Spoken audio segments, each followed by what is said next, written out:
Good evening. In what is going to pave the way for women in command positions in the Indian Armed Forces and to give a boost to gender parity, the Supreme Court has ruled that women officers should get permanent commission. We will tell you more on the direction and its implications, and our top focus tonight will be on the need for conservation of migratory species of wildlife, because that's critical for human life and for life on the planet as a whole.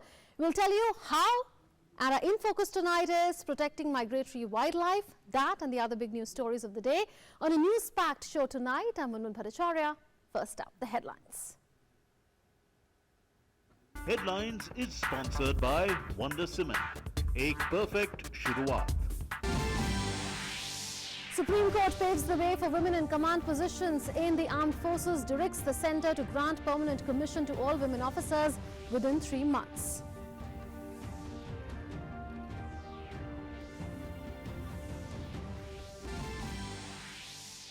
Delhi court orders that 4 convicts in the Nirbhaya gang rape and murder case be hanged at 6 a.m. on the 3rd of March, observes that deferring the execution any further would be sacrilegious to the rights of the victim for expeditious justice.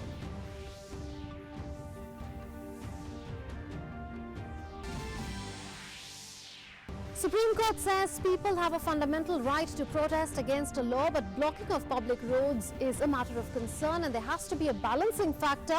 Asks senior advocate Sanjay Hegde to play a constructive role as an interlocutor to persuade the protesters to move to an alternative site. Says Hegde can take the assistance of advocate Sadhana Ramachandran and former CIC Wajahat Habibullah for talking to protesters.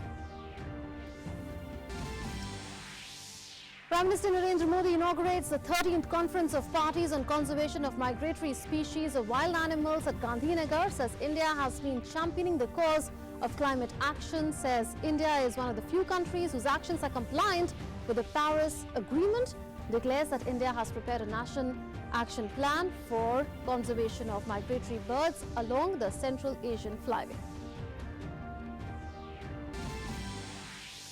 War of words erupts over new video of violence at Jamia Millia Islamia University in Delhi. BJP accuses the Congress of giving political colour to the 15 December violence, charges the Congress with always standing with anti-national elements.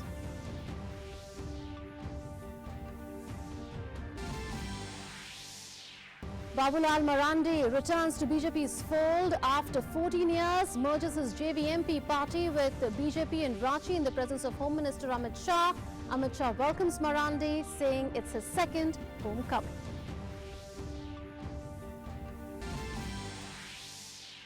India issues a strong démarche to Turkey over its President Erdogan's comments on Kashmir. In a strongly worded statement, the MEA says Erdogan's remarks reflected neither an understanding of history nor of conduct of diplomacy.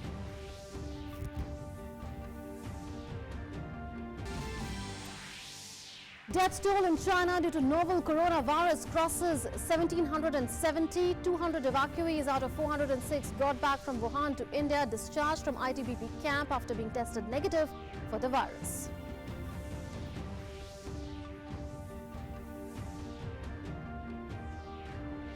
Headlines was sponsored by Wonder Cement. Ek perfect shuruaat. Let's get started with our lead story tonight. The Supreme Court has paved the way for women in command positions in the armed forces, directing the centre to grant permanent commission to all women officers within 3 months. After Congress attempted to politicize the issue, the BJP hit back, saying it was the Congress government that had argued vociferously against permanent commission for women in the army back in 2010 before the Delhi High Court. Here's more.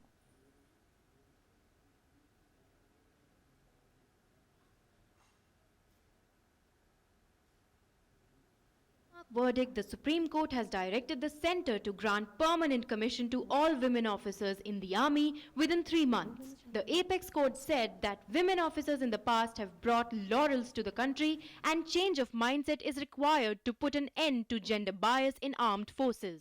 A bench headed by Justice D.Y. Chandrachud said there will not be any absolute bar on giving women command postings. The top court said permanent commission can be given to women officers in the army irrespective of their tenure of service. Supreme Court said that engagement of women officers in the army has been an evolutionary process.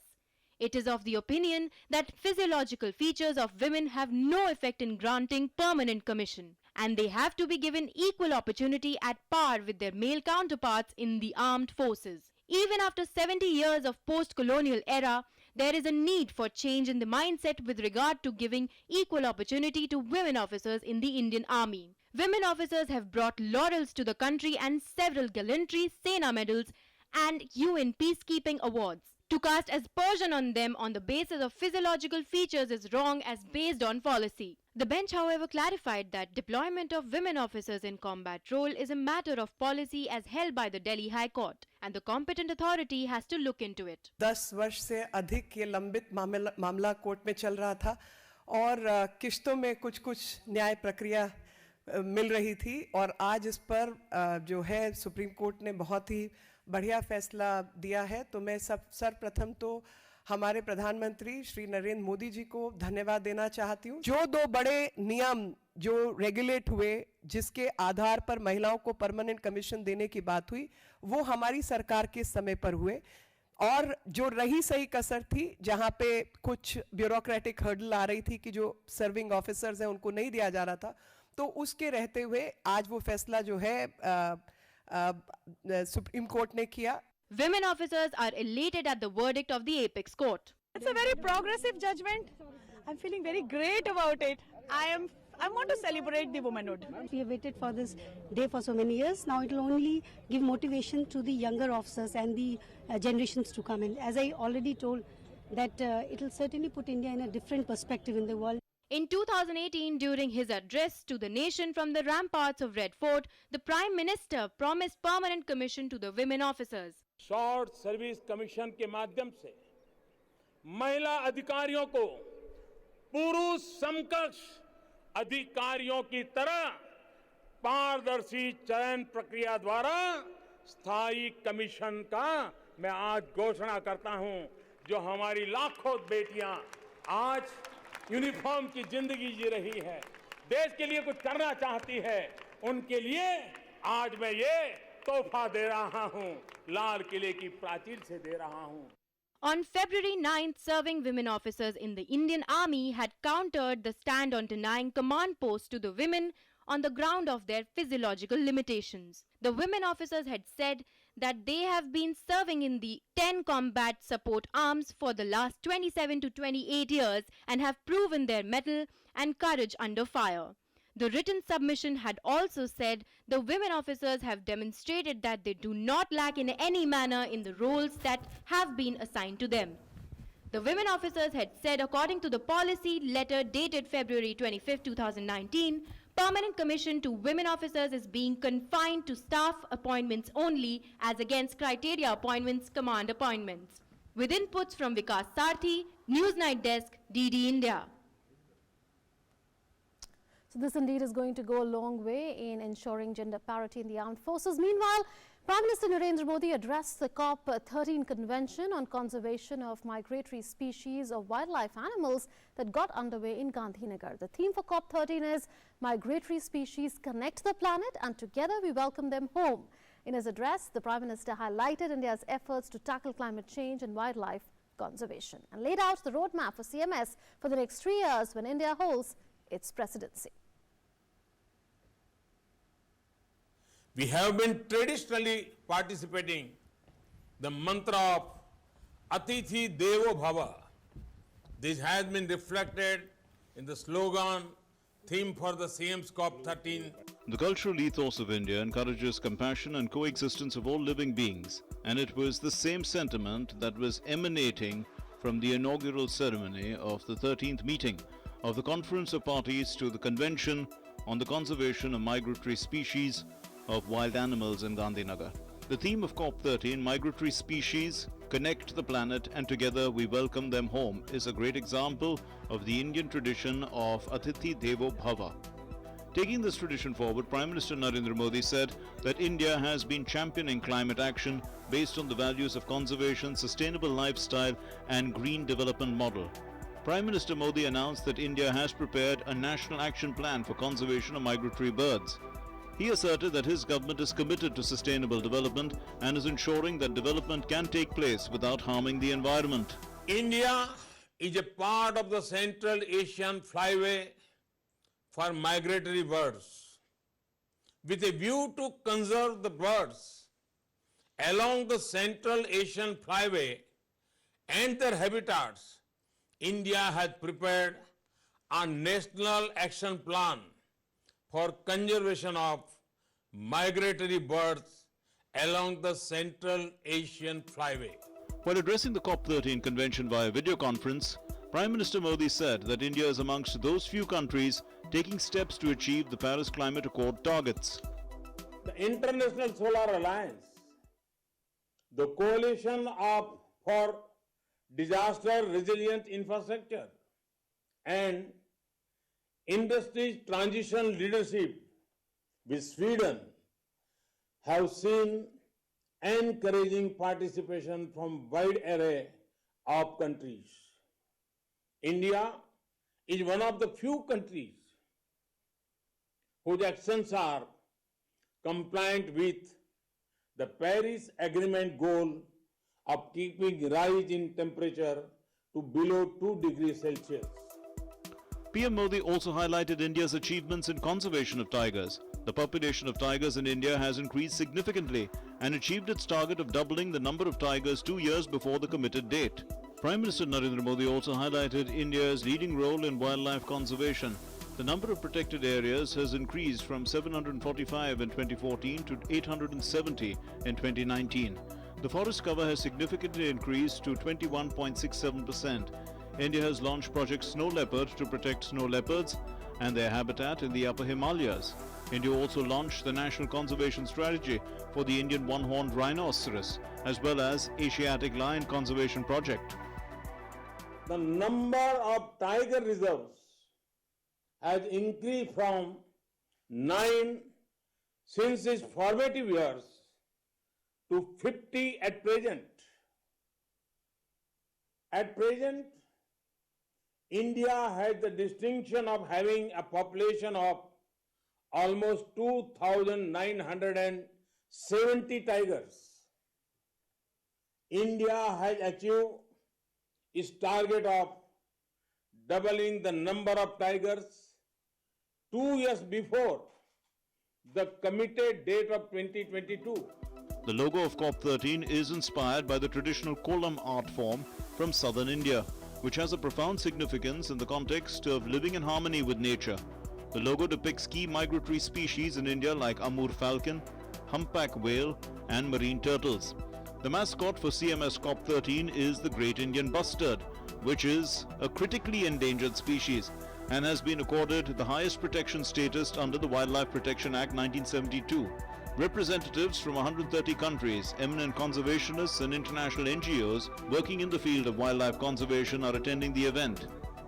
With Tapas Bhattacharya in Gandhinagar, Bureau Report, DD News. And here's more on the convention that we are talking about. The Convention on Conservation of Migratory Species of Wild Animals provides a global platform for conservation of migratory animals and their habitats. Terming CMS as very important for India, Union Minister for Environment, Forest and Climate Change, Prakash Javadekar, said that conservation of migratory species and their habitats can be achieved only through public participation. The 13th meeting of the Conference of the Parties to the Convention on the Conservation of Migratory Species of Wild Animals was inaugurated by Prime Minister Narendra Modi. India will hold the presidency for 3 years. CMS provides a global platform for the conservation of migratory animals and their habitats.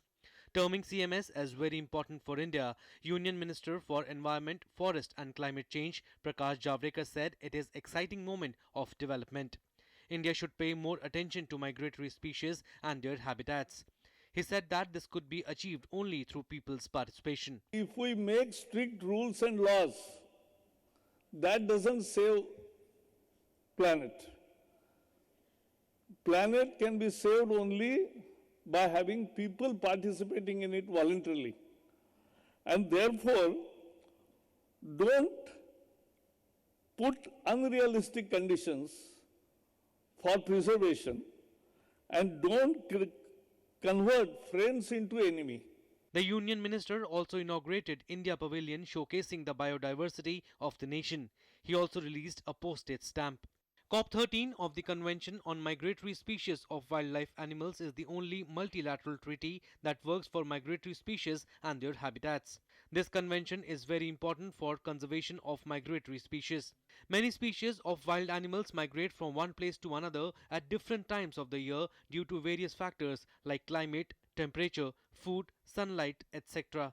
Every year, India hosts hundreds of animals' migratory species. India has 4 biodiversity hotspots: Eastern Himalayas, Western Ghats, Indo-Myanmar landscape and Andaman and Nicobar Islands. It is home to more than 500 species of migratory birds from around the world. With inputs from Tapas Bhattacharya in Gandhinagar, Bureau Report, DD India. And now let's understand in greater detail why it is important to conserve migratory species of wildlife animals. Well, here's the reason. Seed and nutrient dispersal is what they bring about as they travel long distances across kilometers from one nation to the other and even further. Flower pollination and pest control is also what they do, and flower pollination thus results in fertilization and increases the number of plants. Major economic benefits and jobs also come through tourism, and tourism because people come to see the various migratory birds. Besides that, link ecosystems in different parts of the world, so they connect ecosystems in different parts of the world. Besides that, they are biodiversity indicators, which means that they provide a scale to check the state of biodiversity in a country. Wetlands contribute to flood control and water purification as well, and these wetlands are their habitats, and that's why it's all interconnected. Migration due to food, sunlight, temperature, climate, etc. So these are the reasons why these migratory birds or migratory animals really migrate. For these reasons: food, sunlight, temperature, climate, etc. Besides that, CMS COP13. More details on that. Well, CMS is an environment treaty under the aegis of the UNEP, which is United Nations Environment Programme, and COP is the decision-making organ of convention, and that's why this meets every 3 years to take key decisions. Attended by 130 parties. What are these? There are 129 nations and 1 European Union.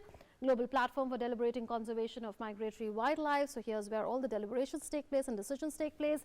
Lays a legal foundation for globally coordinated conservation measures. So it does lay the legal foundation, and that is why it's extremely important. Global convention specializing in conservation of migratory species. So it specializes in conservation of migratory species. And India is hosting CMS COP13. The convention was formed way back in 1979, and India became a member of it later. We'll tell you when it became a member. India became a party of the CMS since 1983. It's been a party to CMS.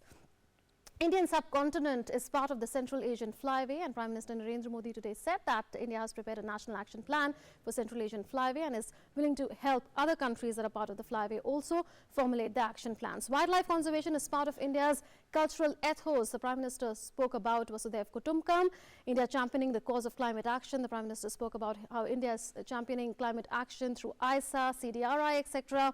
Focus species conservation programs showing results, and that's how the tiger population has doubled 2 years before the deadline of 2022. That's what the Prime Minister also pointed out. And India to address marine pollution caused by microplastics as well. And for that, India will be unveiling a turtle policy among other policies and formulations. Well, we'll take a break at this point in time. After the break, we'll discuss further on protecting migratory wildlife. Stay tuned.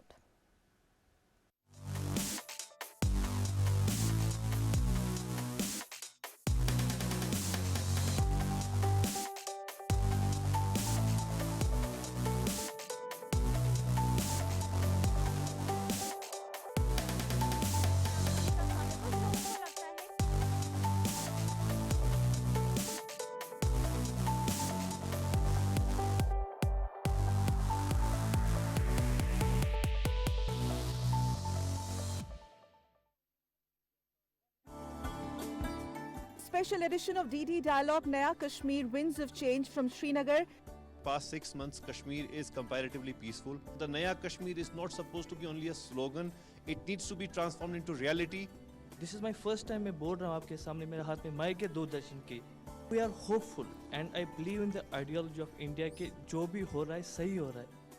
हम appreciate करते हैं मोदी सरकार को कि कोई killing नहीं हुई. अब यहाँ पे लोग तैयार है, एक डेमोक्रेटिक सेटअप यहाँ तैयार होना चाहिए. Kashmir is integral, but it is injured, also injured part of India. जब हम पुराने लोकल गवर्नमेंटों से मुतनफिर हैं, नफरत उनसे करते, इसका मतलब उसका अल्टरनेटिव है कि गवर्नर रूट हमें पसंद है. Okay. मेरी रिक्वेस्ट है मोदी जी से कि प्लीज आप बाहर के अफसर 6 महीने के लिए यहाँ लाइए. Okay. तब जाकर यहाँ की करप्शन खत्म हो जाएगी. वो पेल्टिंग का जमाना खत्म हो गया. खत्म हो गया. Very good. खत्म हो गया. बहुत बेहतरीन. और लोग आगे की तरफ बढ़ना चाहते हैं.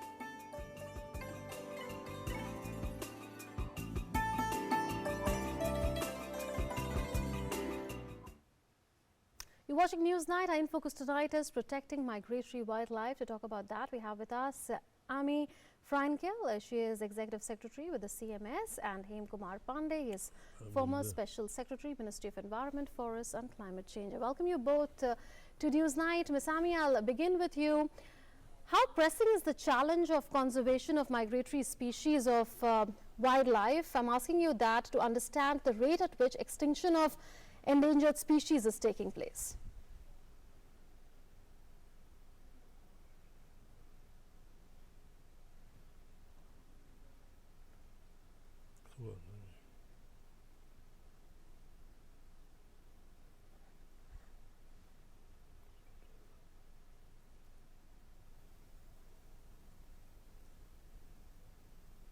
Hello, I can't quite hear. Yeah, Ms. Ami was asking you the pressing challenge that the extinction of various migratory birds and other species really poses to humanity as a whole, to life on the planet.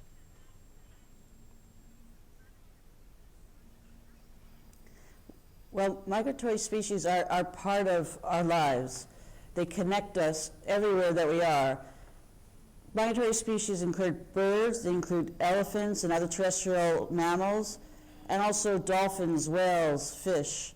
Basically all wild animals that move from one place to another across political boundaries. So they are important both from an economic perspective because they provide food, they provide tourism dollars, they provide other benefits to people, but they also are very important to our religion, to our culture. They touch our hearts and they lift our souls.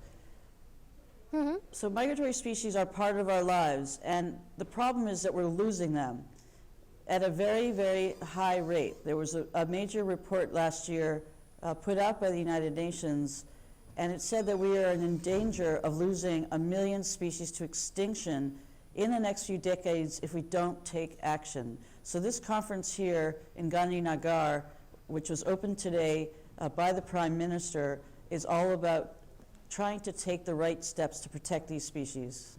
Ms. Ami, are you satisfied with the roadmap laid out by Prime Minister Narendra Modi at the CMS COP13 at Gandhinagar for the next 3 years of India's presidency of the convention? Yes, I have to say I was very impressed by his knowledge of the different facts and the species, and I could tell as he spoke how passionate he is about these issues. So in fact, when he spoke, I was very encouraged because we need leadership, and to have India as the COP president for CMS for the next 3 years, it's really an opportunity for India to showcase its incredible experience and practices here in India to the rest of the world, but also to use leadership to bring change and improve the situation both in India, in the region, and around the world. How crucial is the Central Asian Flyway that Prime Minister Narendra Modi mentioned, for which India has formulated the National Action Plan, he said, and will be going to be helping other countries who are also part of this Flyway?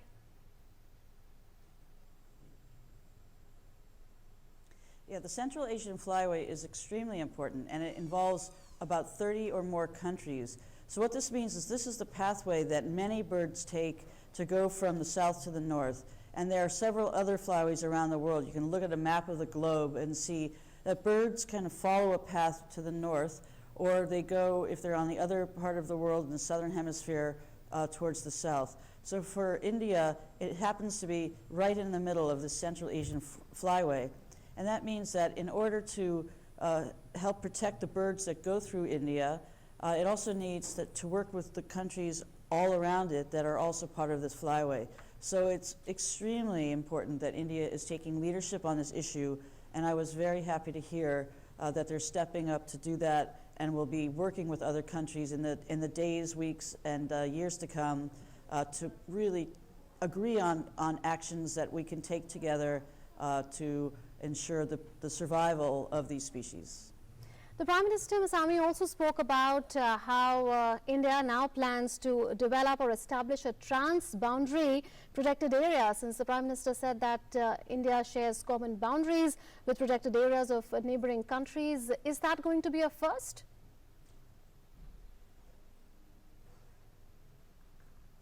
Well, I can't speak to whether it's a first for India.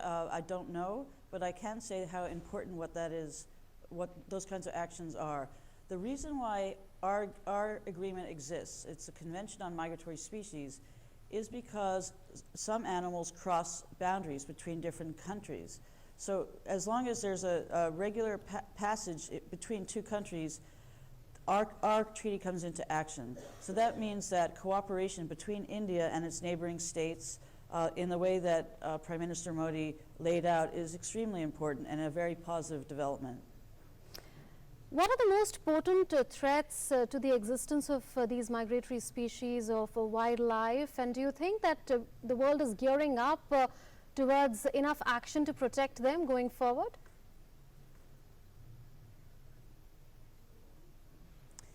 It's a very good question.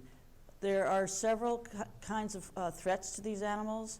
The first is actually habitat loss. So that means that we're losing natural areas, and we're losing them at an unprecedented rate that has ever been seen in our human lifetimes. So it means that areas that should be healthy places for migratory species, let's say a shoreline, a place that birds come, that it's disappearing. So when they get there, it's not a healthy place to come to. So that's the first issue, habitat loss. But the second issue, which is actually quite large, is overexploitation.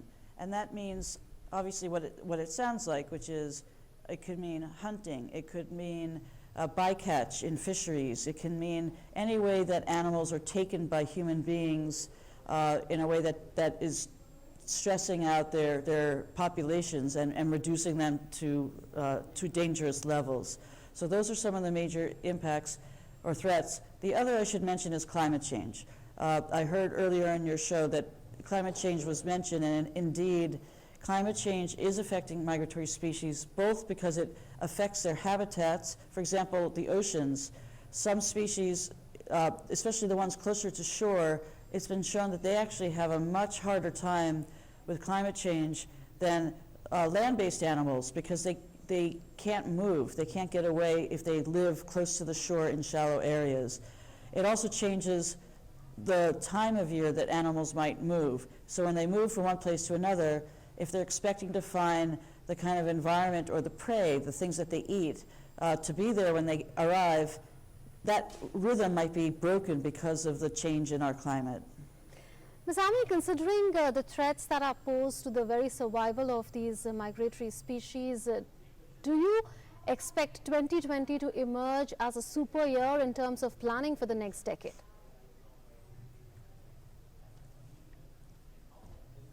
Yes, we call this the super year for biodiversity, and COP13 is kicking off that super year. This is the very first international meeting on biodiversity in 2020, and so Gandhinagar in India, it's a very important moment for India and for Gujarat state because of that. It's called a super year because over the course of the year there are major negotiations in the United Nations going on now, and they're expected to conclude at the end of this year to develop a new global strategy for the decade, for the next 10 years on biodiversity.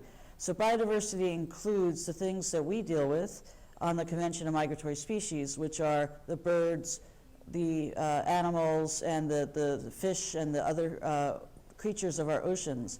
But biodiversity is, of course, much bigger than that. It includes our trees, our plants, our mangroves, our coral reefs, etc. So this is a major development. It's trying to put biodiversity kind of on par with climate change to show the world how important this is, that we take action to reverse those trends I talked about where we're losing so much biodiversity.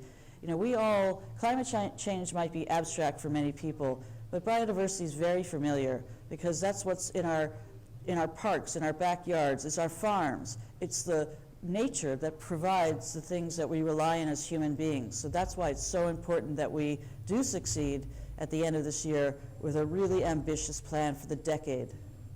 I'll bring in Mr. Pandey in here now into the discussion. Do you concur, Mr. Pandey, with most of what Ms. Ami has said? Can we really imagine a world without migratory species of wildlife, including migratory birds? I mean, can we really survive with none of these migratory birds around? Well, not only migratory birds, but all life forms are equally important if human has to survive, you know. So interconnectedness among all life forms, and it's a migratory term is given by us because humans have political boundaries. Animals do not have political boundaries. You know, they don't need passport or visa to go across. So it's a term given by humans.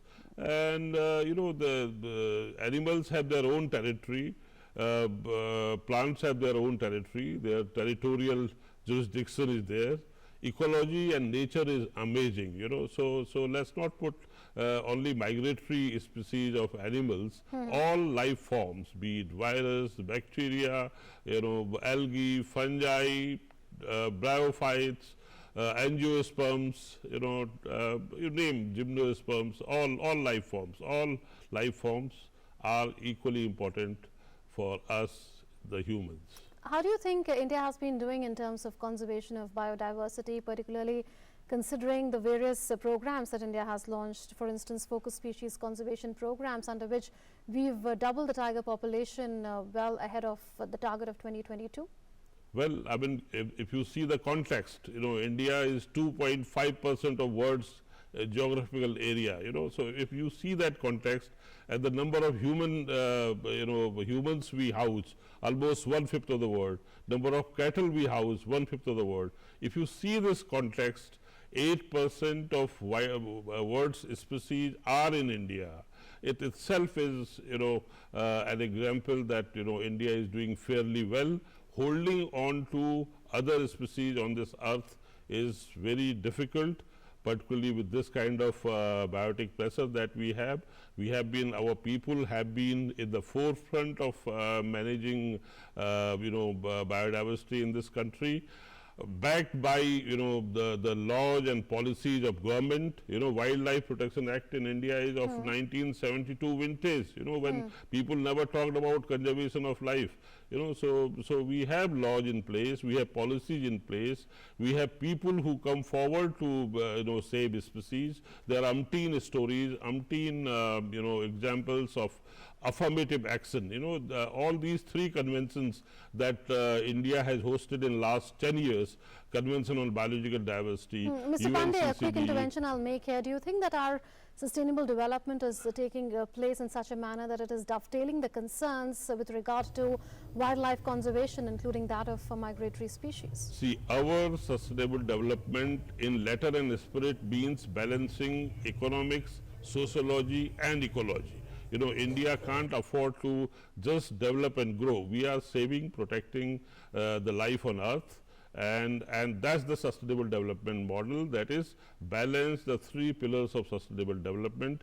As we grow and develop, at the same time we are protecting the environment, we are protecting the species, and that is how so many conventions are being hosted here. You know, these conventions are there to, you know, tell you that you are doing very good work, we have come to see your work. And it's a time that we look back. Where do we need to do better? If there are other countries who are doing good, so let's learn from them. If we are doing good, let's share with them. You're saying the choice of the venue is a validation of India as a record insofar as conservation of biodiversity is concerned.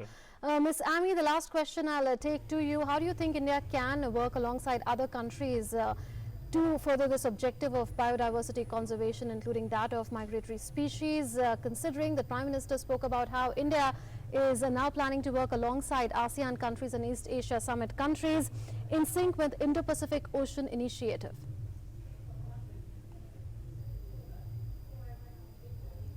No, in terms of its presidency, when India takes on the COP presidency, which will happen actually at the very end of this meeting on the 22nd of February, it has this incredible opportunity to showcase, as I said, its leadership, and also to work with neighbors and using the power of that presidency to show leadership. And so it's very important to work with the countries you mentioned, with the ASEAN region, and to bring many of them into this convention. Some of these countries are not yet parties, but as my friend Mr. Pandey just said, the species don't know these boundaries. They travel, and it's us that describe them in this way. So we need to catch up to these animals and show if an animal crosses a boundary, countries can work together collectively, because their birds are our birds. You know, it's not, we don't own them, but they visit us all. And this is actually the purpose of the slogan of our COP, which is Migratory Species Connect the Planet, and together we welcome them home. The idea of that is it also shows how we have to work together to welcome them to all of the homes that they have all over the world. Absolutely, and it will be appropriate to end on this note that it is important that biodiversity conservation is carried out through public participation, because otherwise it will not be sustainable in any manner. Thank you, Ms. Hami, and Mr. Pandey for having joined us in News Night tonight. Moving on, hearing please over the roadblocks due to the ongoing protests at Shaheen Bagh against the Citizenship Amendment Act. The Supreme Court said that people have a fundamental right to protest against a law, but the blocking of public roads is a matter of concern, and there has to be a balancing factor. The court said its concern is about what will happen if people start protesting on roads. It asked senior advocate Sanjay Hegde and advocate Sadhana Ramachandran to talk to Shaheen Bagh protesters and persuade them to move to an alternative site where no public place is blocked. Well, war of words erupted over a new video that has emerged of violence at Jamia Millia Islamia University in Delhi. BJP accused the Congress of giving it political colour, particularly to the 15th December violence, charging the Congress with always standing with anti-national elements. The war of words between BJP and Congress escalated after a video that showed masked policemen entering the library of Jamia Millia University on December 15th went viral. Giving a befitting reply to Congress, the BJP accused them of giving political hue to the entire episode. Further, it accused the grand old party of showing solidarity with anti-national sources. 4 buses, सरकारी buses जलाए गए, 2 police vehicles जलाए गए, कई petrol bomb फेंके गए, और मासूम छात्र इस प्रकार के काम नहीं करते हैं, तो इसलिए हम इसकी राजनीतिकरण की, कांग्रेस पार्टी का राजनीतिकरण की जो उनका विचार है, उनका हम घोर निंदा करते हैं. Referring to another video which shows some masked people holding stones in their hands, the BJP spokesperson questioned as to why the students had covered their faces and what sort of studies were being accomplished with stones in their hands. Computer से पढ़ाई होती है, लेकिन पत्थर को भी हाथ में रख के पढ़ाई कर रहे हैं. क्या ये छात्र हैं? क्या ये बाहर के कुछ लोग घुसकर कैंपस के अंदर अराजकता फैलाने के लिए गए हैं? छात्र है तो फिर नकाब क्यों पहनते हैं?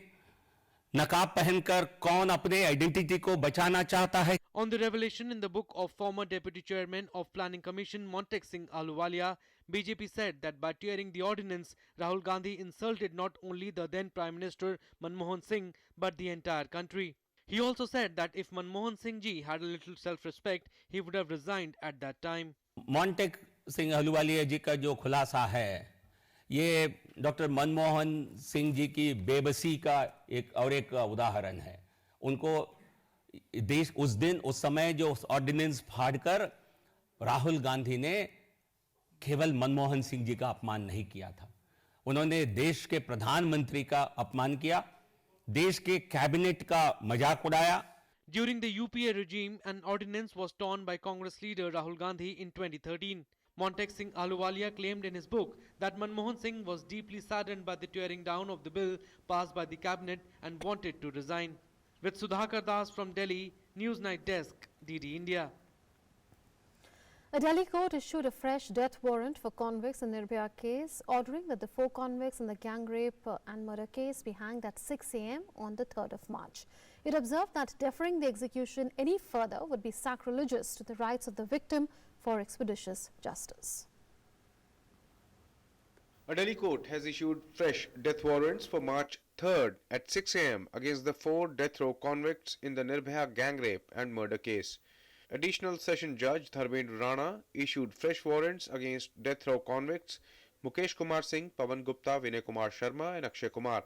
This is the third time that death warrants have been issued against them. ये जो एग्जीक्यूशन की डेट 3 मार्च फिक्स हुई है, ये इन चारों कन्विक्टेड के फांसी के हैंग करने की ये लास्ट डेट होनी चाहिए, क्योंकि 7 दिन का टाइम जो हाई कोर्ट ने दिया था वो टाइम पहले ही इनका लैप्स कर चुका था।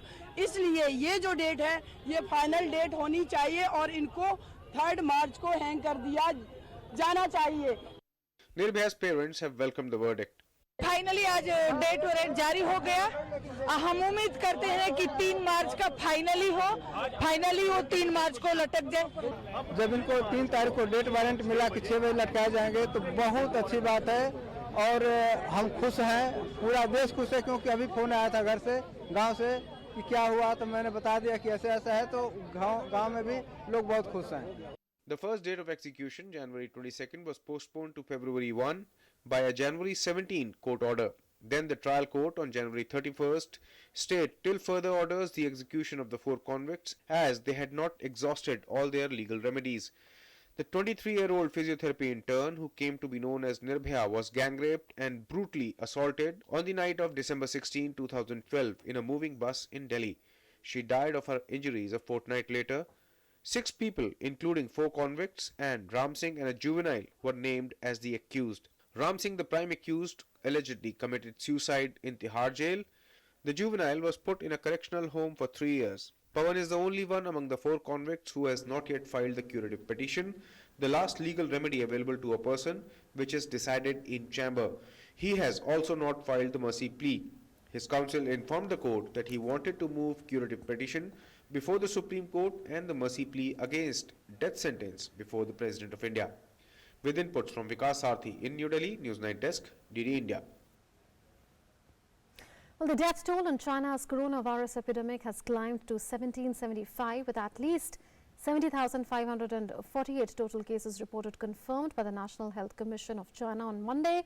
China's Hubei province reported 1,933 additional confirmed cases and at least 100 new deaths from the province of Hubei, 3 in Henan and 2 in Guangdong. Meanwhile, in India, 2 out of the 3 people found positive in Kerala were discharged from hospital after recovering fully.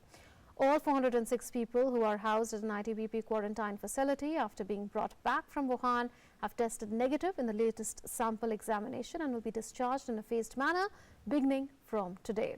On 9th Feb, Prime Minister Narendra Modi wrote to Chinese President Xi Jinping offering India's assistance to China to deal with the coronavirus outbreak, and on that course, the Government of India will be sending a consignment of medical supplies on board a relief flight to Wuhan later this week to aid and assist China. India has said on its return the flight will have some limited capacity to take on board Indian nationals wishing to return to India and can take nationals from all neighbouring countries besides Indians. Civil Aviation Minister Hardeep Singh Puri has handed over Prime Minister Narendra Modi's letter of appreciation to Air India employees for evacuating Indians from Wuhan. Health Minister Dr. Harshvardhan also handed over Prime Minister's letter of appreciation to the doctors and medical personnel involved in this corona campaign.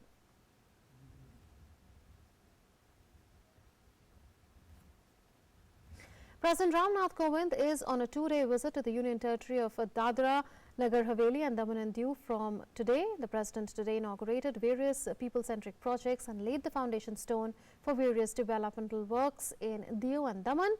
The President distributed benefits to the beneficiaries of various central government schemes in the program. Addressing the public meeting, he said that the Government of India is making many efforts to strengthen the rural economy. In the coming time, about 25 lakh crore will be spent in the agriculture sector, he said. He expressed confidence that these projects would give new energy and momentum to the development of the Union Territory. President Kovind also inaugurated 5 new health and wellness centers under Ayushman Bharat in Daman.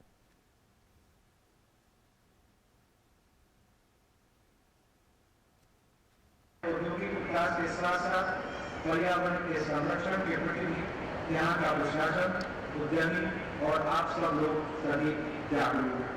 ग्रामीण अर्थव्यवस्था को मजबूत बनाने के लिए भारत सरकार अनेक प्रयास कर रही है और आने वाले वर्षों में लगभग 25 लाख करोड़ रुपए की राशि देश के कृषि क्षेत्र पर खर्च की जाएगी। Babulal Marandi returned to BJP's fold after 14 long years, merging his JVMP party with BJP in Ranchi in the presence of Union Home Minister Amit Shah. Well, Amit Shah welcomed Marandi, saying it's his second homecoming. Jharkhand Vikas Morcha, a major political party of Jharkhand, merged with BJP on Monday. This was announced by Babulal Marandi, the leader of the JVM and the first Chief Minister of Jharkhand, in a program in Ranchi. The event was attended by senior leaders and workers of both the parties, including senior BJP leaders and Union Home Minister Amit Shah, Union Minister Arjun Munda and former Chief Minister of Jharkhand Raghubar Das. Amit Shah welcomed Babulal Marandi with open arms and said that it wasn't easy to convince him. Babulal ji के Bharatiya Janata party में आने से रघुवर दास, अर्जुन मुंडा, करिया मुंडा, हमारा ये जो local नेतृत्व है, जो यहाँ की समस्याओं को जानता है, समस्याओं के लिए संघर्ष किया है, उसके अंदर एक नया अनुभवी और संघर्षरत योद्धा प्राप्त होने से भारतीय जनता पार्टी की ताकत अनेक गुनी बढ़ेगी। Babulal Marandi, who went back to his parent party after 14 years, reacted after the announcement and said that he doesn't intend to hold any post and has joined the party as a worker. 14 वर्षों तक हम सब लोग बिछड़े हुए हो सके राजनीतिक मंच पर बहुत सारे बातें हमने बोले होंगे आप सब लोगों के बारे में, लेकिन आपने कभी उसको तकलीफ नहीं माना। और आज भी जिस दिन से ये चर्चा चली कि भारतीय जनता पार्टी में अपने घर को फिर वापस आ रहे हैं, तो आप सब ने जिस प्रकार से बाहें फैला करके जो स्वागत किया है, अभिनंदन किया है, मैं उस आपके प्रति में, आप सब लोगों के प्रति मैं ऋणी हूँ। Marandi was the Chief Minister of Jharkhand from November 2000 to March 2003. A four-time former MP, he gradually drifted away from the BJP and launched his own outfit, Jharkhand Vikas Morcha Prajatantrik, in 2006. Now, it will be interesting to see how BJP, who is sitting in opposition in Jharkhand, gains strength by the return of Babulal Marandi. News Night Desk, DD India.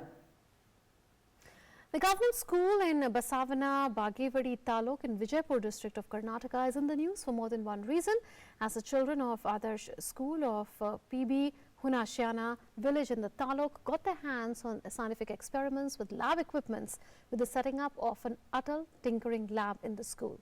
Here's a report. The Adarsh school of PB Hunashyana village in Basavana, Bagewadi Taluk of Karnataka got first of its kind lab set up under Atal Tinkering Lab. This government school in Vijaypur district has now got more space and tools to innovate, experiment and explore. Atal Tinkering Lab is an approach to create scientific temperament and innovation among students to foster curiosity, creativity and imagination in young minds. The Tinkering Lab has many equipments and instruments. Students are getting hands-on experience with robots, water quality measuring equipments, blood group checking methods, drones, etc. Like engineering students, students of this school are practically learning and experimenting the principles of science with the available lab materials, while students are also feeling proud of their schools being at par with the private schools. In our school, so many facilities are available, like a library, physics lab, chemistry lab, bio lab and projector classes are also available. Our teaching staff encourage the self-learners and self-learning. School authority says children have found new ways to explore their ideas at school level. The lab is well equipped with latest apparatus and intends to create a motivational milieu to develop research skills among the curious learners of science. News from regions now in Regional Roundup. A 10-member central team will be visiting locust-affected areas of Rajasthan in the next 2 days to take stock of the damage to crops due to the insects. The team, which arrived in Jaipur on Monday, will assess the damage in Bikaner and Jodhpur divisions in 3 parts. Unaccounted cash worth 3.75 crore rupees and over 39 kgs of gold and silver have been seized after the Enforcement Directorate conducted raids in multiple cities against jewellers associated with an alleged gold smuggling hawala racket. The raids were conducted at locations in Jaipur, Kolkata and Chennai, under the provisions of the Foreign Exchange Management Act, with the ED claiming that the action has led to detection of huge evasion of customs duty, GST as well as income tax. Portfolio allocation for the new term of the Aam Aadmi Party-led Delhi government was finalized on Monday. Chief Minister Arvind Kejriwal will not be taking charge of any department, while Manish Sisodia will be Deputy CM. Delhi Jal Board will be under Satyendra Kumar Jain, while the Department of Environment will be under Gopal Rai this time. The Department of Women and Child Development will be headed by Rajendra Pal Gautam. The Central Industrial Security Force has seized 42 lakh rupees worth of foreign currency hidden inside perfume cans at the Delhi airport. The currency was recovered from a 40-year-old resident of Delhi, Mohammed Arshi, when he arrived at the Indira Gandhi International Airport on Sunday afternoon to take an Air India flight to Dubai. The BJP has decided to hold protests against the Maharashtra Vikas Aghadi government led by Uddhav Thackeray in the state on the 25th of February. The party will hold demonstrations in all tehsils against the MVA government's failure to solve people's issues and its opposition to CAA. And now a roundup of the day's international news stories. In Syria, residents of Aleppo celebrated Syrian government regaining control of the city. The government forces made significant advances on Sunday, Aleppo province seizing most of the rebel-held region. The advances came after government forces drove insurgents from the key M5 highway linking Aleppo to Damascus and reopened the fastest route between Syria's two biggest cities for the first time in years. The Pakistani human rights activists and members of Indian community living in the United Kingdom held a protest outside Pakistan High Commission in London to seek justice for Mehak Kumari. She was reportedly forcibly converted to Islam and married to a Muslim man in Sindh. The protest was organized by the Indian diaspora in the UK in collaboration with Lalkar Social Forum. UN Secretary General Antonio Guterres expressed hope that the talks between the US and Taliban would lead to a reduction of violence in Afghanistan. After meeting a delegation of Afghan refugees and representatives from Afghanistan, Yemen and Tajikistan, the UN chief said reducing violence is crucial to build confidence and support for a peace process. One person was killed and 4 more injured in a nightclub shooting in Connecticut, US. The Hartford police tweeted that the dead is a 28-year-old man. A man and a woman are still in surgery. The other 2 victims were in stable condition. Preliminary information indicates a disturbance between 2 groups inside the nightclub preceded the shooting. In Philippines, a group of Filipina mothers are patrolling the streets of a town at night where a killing spree of rumored drug users and pushers once happened during President Rodrigo Duterte's drug war in 2016. The women were credited by the community for 0 number of deaths. Thereafter, they started patrols in late 2016. In southeast England, residential areas and roads were flooded as Storm Dennis caused a second day of disruption. Several planes were partly submerged in flood waters at a local airport in Surrey. Country's Environment Agency has issued several warnings of severe flooding across the United Kingdom and 238 alerts among different parts of England. The European shares hit a record high today with the automobile stocks leading gains amid fresh attempts by China to limit the economic impact of the coronavirus outbreak. Automobile stocks, which are highly sensitive to Chinese demand and industrial output, have surged to 2%. In Russia, Nina Krenitsina has been creating mosaic masterpieces using around 2 tons of used bottle caps to turn her village house into an open-air art gallery. She has over 30 works, mostly inspired by Russian fairy tales and classic Soviet cartoons, nailed to the walls of her house. In sports news, Union Sports Minister Kiran Rijiju on Monday launched the theme song of the inaugural Khelo India University Games in New Delhi. Top shooters Manu Bakar, Anish Vanwala and Sanjeev Rajput also joined the event. The theme song is written and sung by Padamjeet Sehrawat.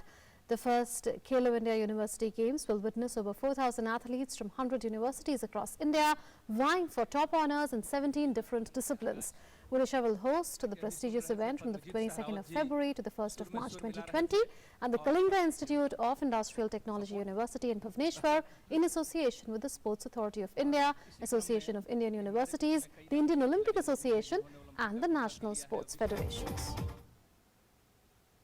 तो इस बार जो खेलो India university games होगा उसमें कई India का record तोड़ेंगे मुझे उम्मीद है और जैसे हमारा तीनों ओलंपियंस यहाँ खड़े हैं वैसे अभी अलग अलग स्तर पर हमारा जितना भी टॉप लेवल के जो एथलीट्स हैं प्रैक्टिस कर रहे हैं कुछ लोग क्वालिफाई हो चुके हैं कुछ लोग on the verge of qualification they are all devoting their time energy to make India proud so it is our duty to ensure that proper platforms are created, opportunities are provided, and all support systems are arranged in such a way that we really create India a great sporting powerhouse. That is the ultimate objective and idea of the Prime Minister Narendra Modi ji. That is how the Khelo India was started, and today we are very happy that after the successful Khelo India Youth Games, now we are moving towards Khelo India University Games. So university students can look forward to that. Meanwhile, Faf du Plessis has stepped down as a captain of South Africa's Test and T20 sides with immediate effect. The 35-year-old cited a need to take a step back from captaincy in order to help facilitate the next generation leaders within the team under Quinton de Kock. With a calendar that is jam-packed with international tours both home and away, including the ICC Men's T20 World Cup in Australia this October and November, du Plessis would like to concentrate on contributing to the team as a batsman and a senior player who will offer guidance and advice to the new leadership. Du Plessis has captained South Africa in a total of 112 international matches across all three formats. And as Plessis hangs his boots as the captain of the South African team, we conclude this edition of Newsnight. Thanks for watching.